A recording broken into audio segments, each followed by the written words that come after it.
You have $100, not $100,000, not a bonus, an inheritance, or a lucky break. Just $100, the kind of money that disappears from most people's bank accounts every month without leaving much of a trace.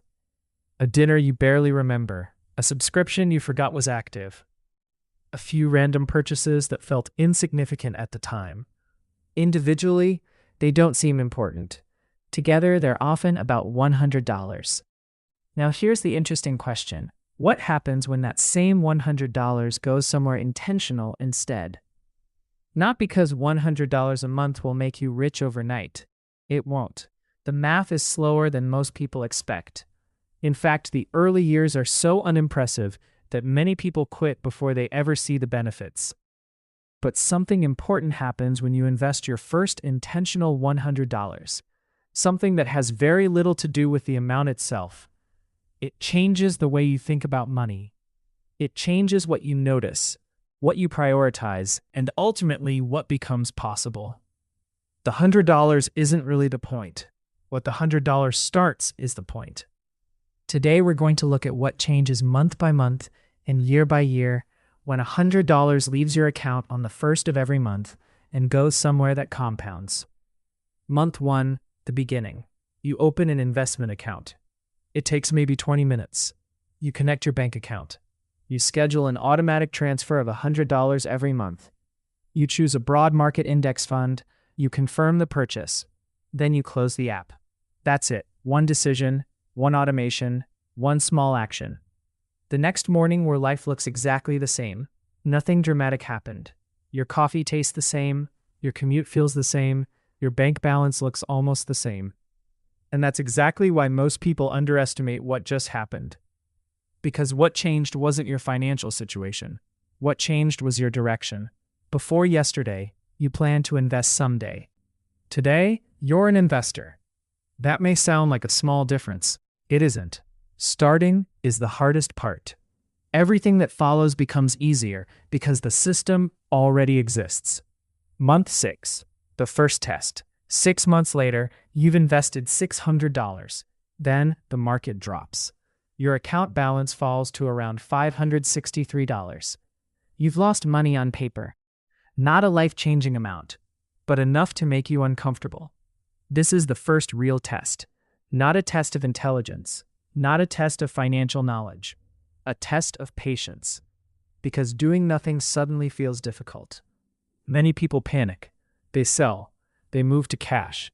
They promise themselves they'll invest again when things feel safer. The problem is that markets rarely send an invitation when they're about to recover. Recovery usually begins while headlines still look terrible. Many of the market's strongest days happen shortly after some of its worst days. People waiting for certainty often miss both. The investors who succeed aren't necessarily smarter. They simply understand that their job is not to control the market. Their job is to stay invested. So your $600 became $563. You looked at the account, you closed the app, and you changed nothing. That was the correct decision. Year 1, the unimpressive success. After 12 months, you've contributed $1,200. Assuming an average annual return of around 7%, your balance sits near $1,247. You've earned about $47. That's it. Less than the cost of a nice dinner. From the outside, this looks almost disappointing.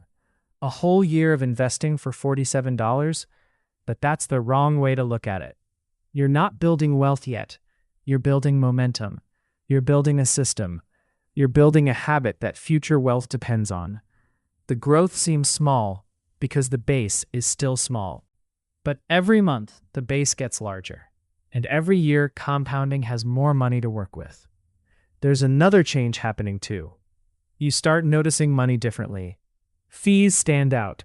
Debt stands out. Unnecessary spending stands out.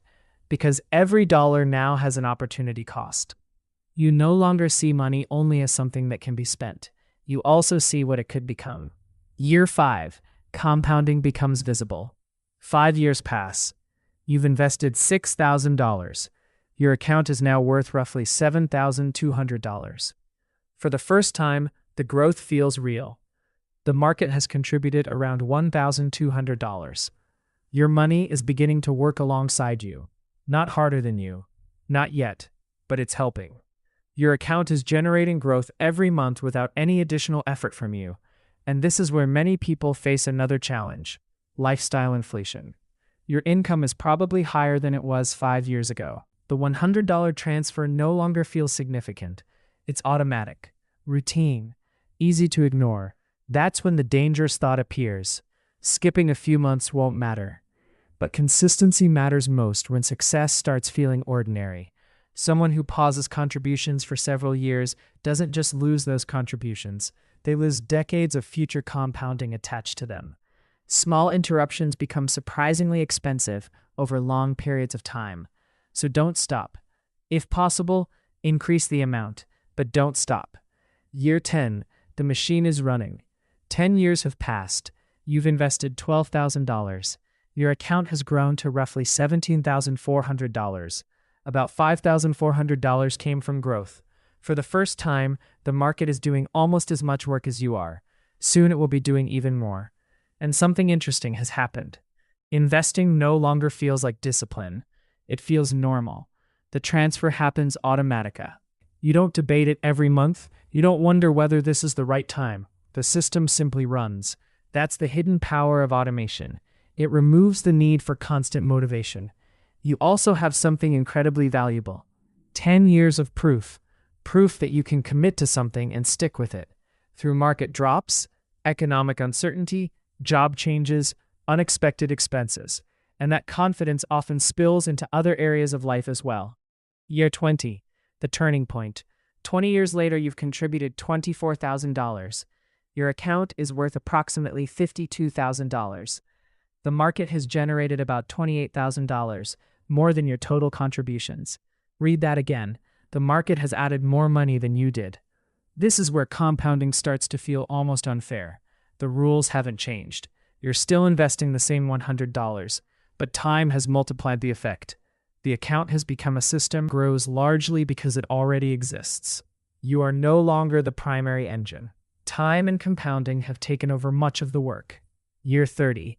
The result nobody believes. 30 years, 3 decades. A total contribution of $36,000.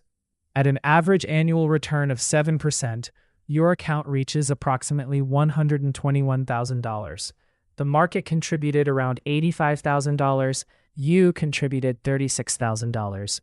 For every dollar you invested, compounding added more than $2. And remember, this started with just $100 a month. Now consider larger amounts. $200 per month becomes roughly $243,000. $300 per month becomes roughly $365,000. $500 per month becomes roughly $608,000. Notice something important. The biggest factor isn't the amount, it's the time. Compounding needs time the way a tree needs years to grow. The earlier it starts, the more powerful it becomes.